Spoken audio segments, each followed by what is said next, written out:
Hello, we are here in Cincinnati, Ohio at the Findlay Market, which is the oldest farmers market in the country.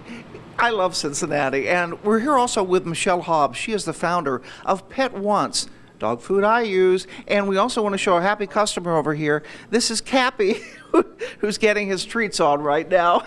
That's the beef jerky.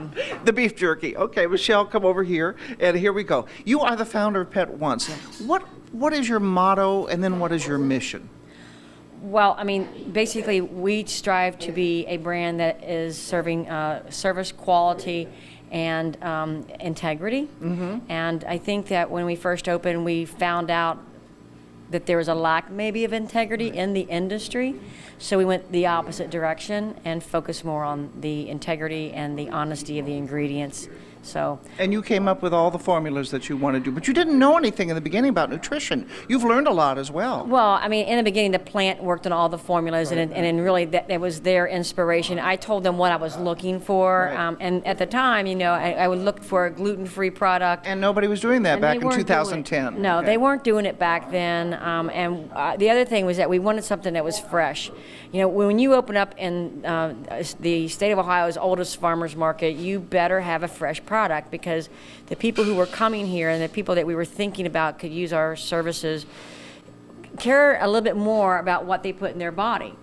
Is Cappy down there? A happy customer just came up and said, "Thank you, put me on TV. Hello, Cappy, Cappy." He's a beautiful boy. Yes, he is, and he's happy and healthy. I also want to get to let you know that Michelle was inspired because your dog, Jackson, had some problems. So you did this for a personal reason as well. Well, yeah. I mean, you know, everybody knows about the recession. And then during the recession, my company, we were downsized. And I didn't know what I was going to do. The recession was not going to be over like that. Right. So we looked at some of our expenses, and we spent a lot of money on our dog, keeping him healthy. And it was striking when you start really looking at some of the numbers and what you're doing. So we're talking, you know, prednisone, steroids, you know, all these antibiotics and treatments and skin treatments and bandages and cones. Because Jackson was itchy and would bite himself, and you didn't know what was going on. Well, and so it was called allergies, and he was allergic to this thing, you know. And we actually have an allergy report that shows all of the things that he was allergic to. And one of them was like cigarette smoke, and I thought, what are you talking about? You don't smoke. And there's not smoking, and he doesn't smoke, and you know. And it just didn't make any sense to me. So that's when I started thinking maybe it's food based. And that's there's a lot of people out there with allergies with their pets. I hear this all the time. I'd probably be lying if I didn't tell you, if it wasn't for the people who've been told that their dogs have allergies. We probably wouldn't have grown as fast, because they come in here, they experience what we experienced, and then they tell their friends. Mm-hmm. And your Jackson now is 14 years old. He was 14 in May. He was 14 in May. That's amazing. And in the first 7 years of his life, he was on whatever food. Yeah. He was on drugs. I mean, I'm surprised his kidneys have lasted this long for all the stuff he's taken. I mean, the steroids.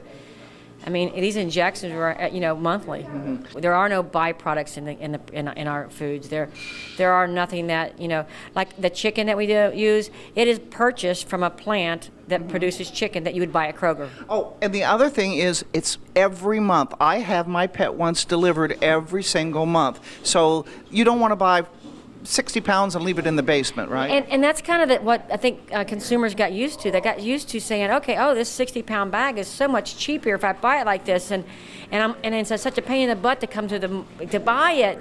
They throw it over my shoulders and stuff, and so now it's like, you don't have to do that, and you shouldn't do that. You should buy just like you buy for yourself. If you go to the market every couple of weeks, or once a week, or every 3 weeks. I mean, my family, we shop about every 2 weeks for food.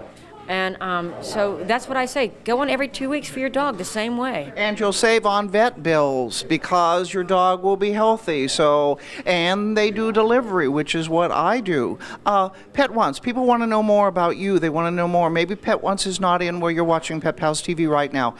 Where do they go to find out more about Pet Once? PetOnce.com is the national website. Okay. And then if you put your zip code in there, it'll direct you to any of I think there's 97 Pet Once now, and including Puerto Rico. Good for you. Yeah, well, I mean, it's good for the community. It's good for the dogs, right? And here we are, Cincinnati, Ohio, with Michelle Hobbs, and this is what your pet wants. We'll be back with more on Pet Pals TV.